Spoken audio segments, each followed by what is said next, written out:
Dear friends, आप देख रहे हैं 905N का फुल सॉल्यूशन। आपका जो है इसके पूरे क्वेश्चन के सॉल्यूशन मिल जाएंगे। तो चलिए स्टार्ट करते हैं इस क्वेश्चन पेपर के सॉल्यूशन को। और बाकी जो आपके सब्जेक्ट हैं उनके क्वेश्चन पेपर के सॉल्यूशन डिस्क्रिप्शन बॉक्स में जो आपके एग्ज़ाम पेपर की जो प्लेलिस्ट बना रखी है उसमें आपको मिल जाएगा। पहले क्वेश्चन से स्टार्ट करते हैं। In which of the following countries English is not the first language. तो ये इसका आंसर ए ऑप्शन करेक्ट हो जाएगा। ऑस्ट्रिया में फ़र्स्ट लैंग्वेज नहीं है। ऑस्ट्रिया जर्मनी बेस्ड जो कंट्री है और इसमें आपका जर्मन लैंग्वेज जो फर्स्ट लैंग्वेज है।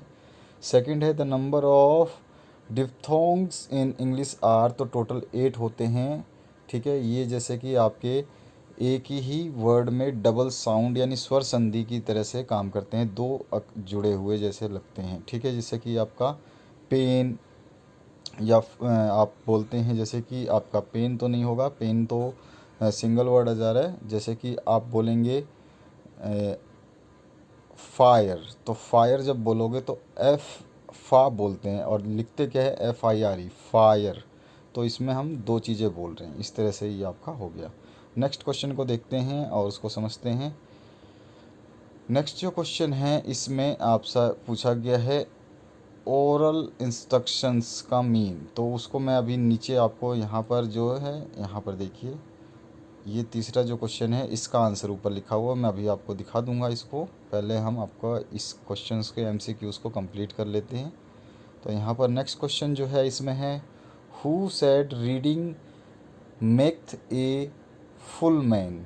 तो इसको कहा था फ्रांसिस बेकोन ने, जो फोर्ब्स जो आपका मैगज़ीन है उसमें इनका नाम आ चुका है। नेक्स्ट क्वेश्चन है व्हाट इज़ एन ईमेल। तो इसका बी ऑप्शन करेक्ट हो जाएगा, ए मीन्स ऑफ इलेक्ट्रॉनिक कम्युनिकेशन। उसके बाद पांचवा जो क्वेश्चन है इसमें पूछा गया one who can speak to languages is dash person. तो वो बाइलिंगुअल पर्सन होता है जो दोनों ही लैंग्वेज को बराबरी में बोल सकता है। दूसरा जो क्वेश्चन है इसमें पूछा गया आपसे what is the vocational importance of English. तो इम्पोर्टेंस क्या है, it helps the student to understand their vocational content, build and develop their vocational knowledge and skill, communicate their vocational expertise and perform specialist task and develop their disciplinary language। ठीक है, ये इसका answer हो गया। तीसरा जो question है what is meant by oral instructions, how are they important for beginner, ये लिखना था आपको। तो ये जो सॉल्यूशंस आप देख रहे हैं ये सारे NIOS के DLD के जो बुक हैं वहाँ से बनाए गए हैं, ये आपको मैं बता दूं पहले ही।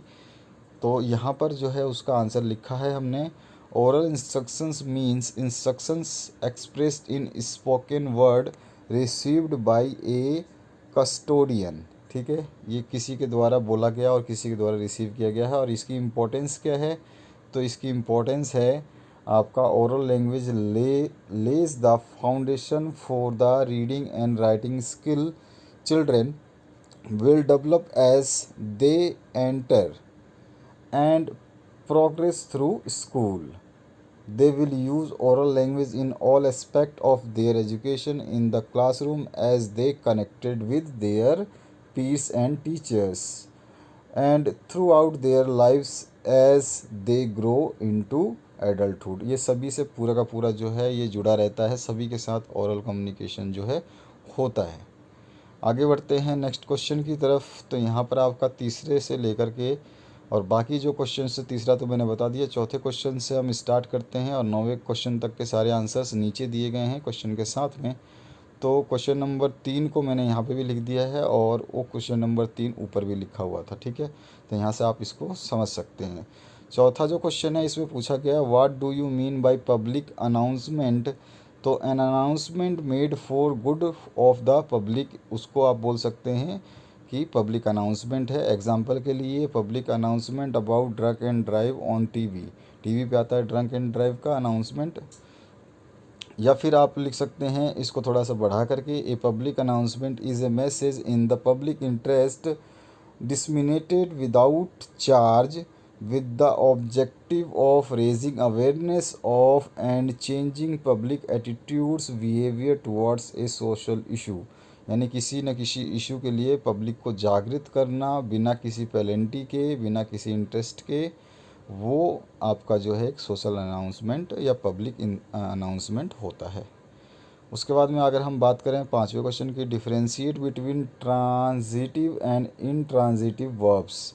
तो सबसे पहले ट्रांजिटिव वर्ब्स जो है, a transitive verb takes a direct object that is the verb transmit action to an object, यानी कि जो वर्ड है वो ट्रांसमिट होता है। जैसे कि ही सेंड द लेटर, तो लेटर जो है ये डायरेक्ट ऑब्जेक्ट ऑफ सेंट है, यानी कि लेटर है तो सेंट जो है लेटर वो सेंट पे डिपेंड है। और सी गेव द लेक्चर, गेव मतलब ये भी गेव जो है वो लेक्चर के ऊपर डिपेंड, यानी कि लेक्चर डायरेक्ट ऑब्जेक्ट है गेव का। अगर लेक्चर है तो दिया ही होगा किसी ने, और लेटर है तो सेंड किया ही होगा किसी ने। इस तरह से आपका ये ट्रांजिटिव वर्ब है। उसके बाद इंट्रांजिटिव वर्ब जो है, an intransitive verb not an object, ठीक है। इस पर ऑब्जेक्ट जो डिपेंड नहीं करता, जैसे कि सी स्लीप्स टू मच, अब वो स्लीप है तो टू मच है कि कम मच है वो उसके ऊपर नहीं बता सकते, स्लीप्स है सिंपल, ठीक है। ही कंप्लेंट्स फ्रिक्वेंटली, अब कंप्लेंट में कितना कंप्लेंट किया ये भी नहीं है, थोड़ा कंप्लेंट किया, बहुत ज़्यादा कंप्लेंट किया, बहुत एग्रेसिव कंप्लेंट किया, कुछ नहीं है, ठीक है। छठा जो क्वेश्चन पूछा गया आपसे, what is homonyms, give example देना है आपको। तो होनिम्स जो है, word said to be spelled same as another word but has a different meaning. जैसे कि आप किसी वर्ड को बोलोगे तो वर्ड तो बोलने में एक जैसे होंगे लेकिन मीनिंग उनका अंतर जो है अलग अलग होगा। यानी कि राइट और राइट, यानी कि एक राइट का मतलब होता है लिखना और दूसरे राइट का मतलब होता है अधिकार, ठीक है, या सही। तो दोनों ही राइट जो हैं राइट ही बोले जाते हैं, लेकिन स्पेलिंग मिस्टेक है इसमें, ठीक है। इसी का अगर आप ये जो डेफिनेशन नहीं लिखना चाहते तो नीचे दूसरी डेफिनेशन भी हमने दी है। तो homonyms are word that are pronounced the same as each, जैसे कि मेड, मेड, ये मेड मतलब नौकरानी और मेड मतलब बनाना, तो दोनों को ही मेड बोलते हैं। सातवां क्वेश्चन जो है, what are the 3 degrees of objective, give example. तो 3 डिग्रीज जो हैं वो ऑब्जेक्टिव के, एक हो जाता है पॉजिटिव, दूसरा कंपैरेटिव और तीसरा सुपरलेटिव। इसके एग्जांपल में जैसे कि पॉजिटिव में बैड लेंगे तो बैड का कंपैरेटिव हो जाएगा रोज़ और सुपरलेटिव हो जाएगा रोस्ट। इसी तरह हॉरेबल का मोर हॉरेबल, मोस्ट हॉरेबल। इस तरह से ये एग्जांपल्स दिए गए हैं, आप इसमें से कोई भी एग्जांपल लिख सकते हैं। आठवां क्वेश्चन जो है, describe the process of either skimming और स्कैनिंग। तो स्कीमिंग और स्कैनिंग को हम डिफाइन कर सकते हैं। Skimming is the everyday life when we are looking at a newspaper we are actually skimming, मतलब हम पूरा तो पढ़ते नहीं हैं, हम समझ जाते हैं उसको, थोड़ा सा एक लाइन पढ़ के आगे बढ़ जाते हैं। We not read every word instead we skim it, ठीक है, लिखा हुआ है। तो ये है स्कीमिंग का मतलब। और इसके प्रोसीजर जो हैं वो इस तरह से रीड करते हैं पहले टाइटल को, it's shortest possible summary of the content. Title से ही हम समझ जाते हैं कि उसमें न्यूज़पेपर में आगे खबर किस चीज़ की होगी और किस टाइप से लिखी होगी। फिर ठीक है, उसके बाद में सेकंड आपका रीड द इंट्रोडक्शन और लीड इन पैराग्राफ, इस तरह से है। थर्ड आ जाएगा read the first paragraph completely, उससे भी हमको आइडिया मिल जाता है कि इसमें और क्या चीज़ें सही से लिखी गई होंगी। इफ़ देयर आर सब headings read each one looking for relationship among them, अगर सब हेडिंग है तो सभी सब हेडिंग को पढ़ते हैं और उनको हम मैच कर लेते हैं आपस में, तो हमें भी उसका एक मीनिंगफुल निकल जाता है कि हमें उसमें क्या क्या दिया होगा। और इसमें फिर read the first sentence of each remaining paragraph, उसके अलावा जब हेडिंग के अलावा जो पैराग्राफ है उसके एक एक जो हेडिंग को पढ़ोगे तो आप आसानी से उसको समझ जाओगे। इसके ए और बी पार्ट हैं, आप चाहे तो लिखें, नहीं लिखेंगे तो भी चलेगा। Scanning is the reading technique to be used when we want to find specific information quickly. In scanning, you have a question in your mind. You read a passage only to find the answer, ignoring unrelated information. ठीक है, हम हमेशा जब भी कोई paragraph दिया हो उसमें से कोई क्वेश्चन पूछा जाता है तो उस क्वेश्चन को देख करके उस पूरे पैराग्राफ में उस क्वेश्चन के बारे में ही देखते हैं, बाकी सब चीज़ों को इग्नोर कर देते हैं। वो होता है आपका स्कैनिंग, यानी कि स्कैन कर रहे हैं हम उस पर्टिकुलर चीज़ को।